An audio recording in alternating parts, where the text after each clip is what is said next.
Look, I've been on my fair share of rickety platforms in places you wouldn't want to be, and I can tell you one thing for sure. Mother Nature doesn't care about your deadline. When you're working up high on a scaffold, you're essentially standing on a giant metal kite. A sudden, powerful gust of wind can turn a routine workday into a life-or-death situation in the blink of an eye. It's not just about feeling a little unsteady on your feet.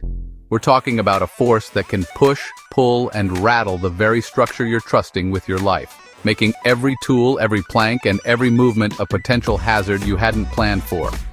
The danger isn't just about you being blown off, though that's obviously the big one. Think about what else is up there with you. Tools, building materials, buckets. A strong gust can turn a wrench into a deadly projectile for anyone unlucky enough to be walking below. The wind can also create a sail effect, especially if you have plastic sheeting or debris netting attached to the scaffold. This puts incredible stress on the anchors and ties holding the structure to the building. If those fail, the whole thing can come crashing down. It's a terrifying thought, but it's a reality we have to face every single time we climb. It's a dirty job, and a dangerous one if you don't respect the elements. Many folks might underestimate just how powerful the wind can be. You might feel a steady breeze on the ground, but go up 50 or 100 feet, and that breeze can easily become a gale. Buildings create wind tunnels, funneling and accelerating the air to speeds you wouldn't expect. A 20-mile-per-hour wind might not seem like much, but it exerts a real, physical force on you and everything around you. It can mess with your balance when you're carrying something, obscure your vision with dust, and make it harder to hear warnings from your coworkers. Ignoring the wind is like ignoring a warning label on a bottle of poison. It's a gamble you just can't afford to take. So we have to start with a healthy dose of respect, maybe even a little fear. Fear isn't a bad thing, it's what keeps us sharp and reminds us not to get complacent. The moment you think, it's just a little wind, I'll be fine, is the moment you're most at risk. Working on a scaffold, especially in challenging weather, isn't just about being tough, it's about being smart. It's about understanding that the forces of nature are bigger than any one of us, and that our safety depends entirely on our preparation, our awareness, and our willingness to say, not today. The job will be there tomorrow, but only if you are too. Now, I'm not always a by-the-book kind of guy, but when it comes to keeping people from falling off a giant metal structure, you bet I am. This is where organizations like OSHA, the Occupational Safety and Health Administration, come in. They're not just creating paperwork to make your life harder. These regulations are written in the blood, sweat, and tears of people who learned the hard way.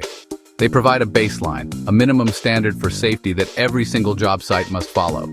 These rules cover everything from how a scaffold should be built to the maximum wind speeds you can work in. Knowing and following these rules isn't optional. It's the foundation of a safe workplace.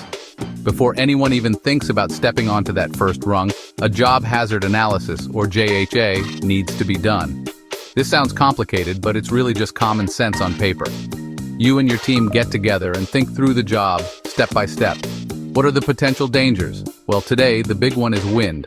So you ask the right questions. How will we monitor the wind speed? At what point do we stop work? Do we have a way to secure our tools and materials? What's our emergency plan if the weather turns nasty without warning? This isn't about fearing what could go wrong.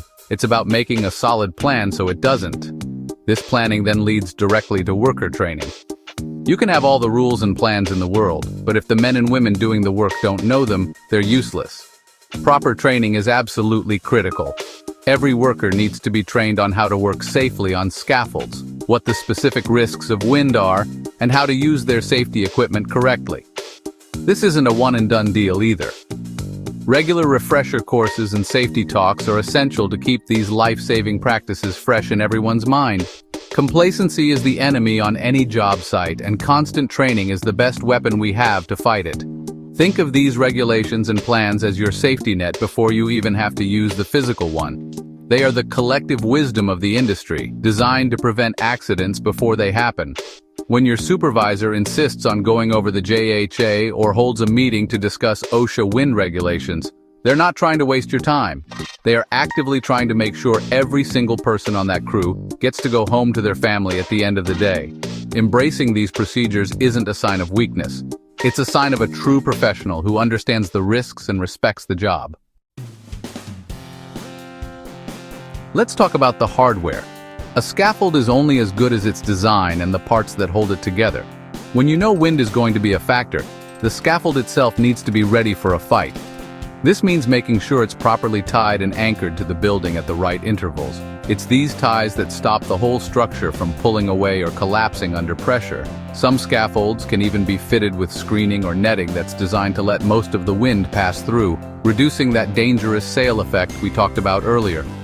A well-built, well-secured scaffold is your fortress against the wind, and every bolt and brace plays a crucial part.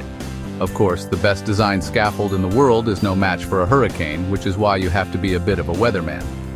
Before the shift starts, and throughout the day, someone needs to be checking the weather forecast and monitoring the actual wind speed on site with a device called an anemometer. This isn't a guess the wind game.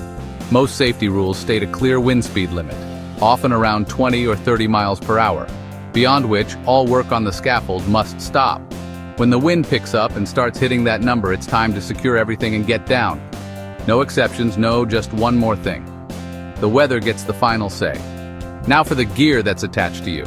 Your personal fall arrest system, or PFAS, is your last best hope if the worst happens. This means wearing a full-body harness that fits you correctly, connected by a sturdy lanyard to a solid anchor point. It's not a fashion statement, it's a piece of life-saving equipment, and it's not enough to just wear it. You have to use it 100% of the time. Your helmet is just as important, protecting your head from falling debris, which is a much bigger risk on a windy day.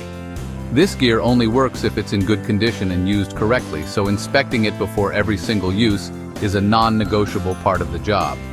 It all works together: the strong scaffold, the watchful eye on the weather, and the personal protective equipment you wear.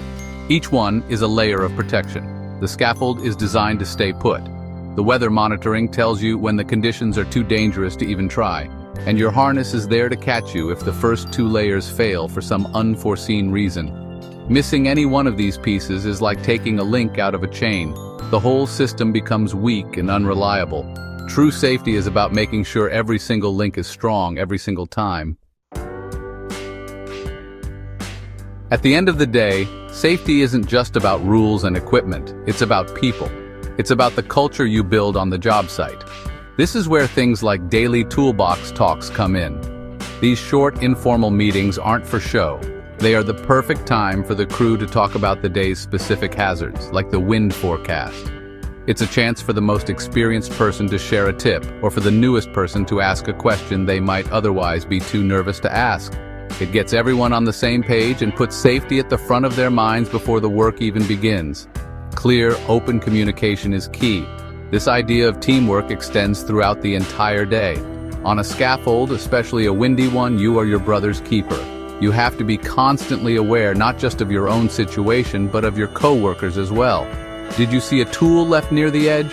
Secure it. Does your partner's harness look like it's not fitted properly? Say something. Does someone seem distracted or nervous about the height and the wind? Check in with them.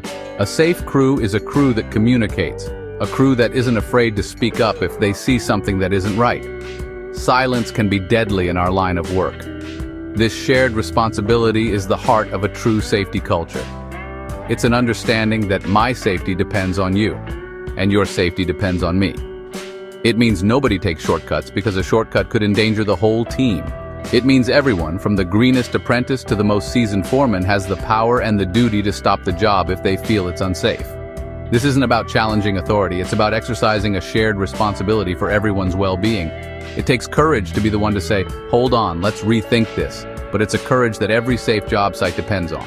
So when you're up there, with the wind trying its best to knock you down, remember you're not alone. You're part of a team. Look out for your buddies and trust that they're looking out for you.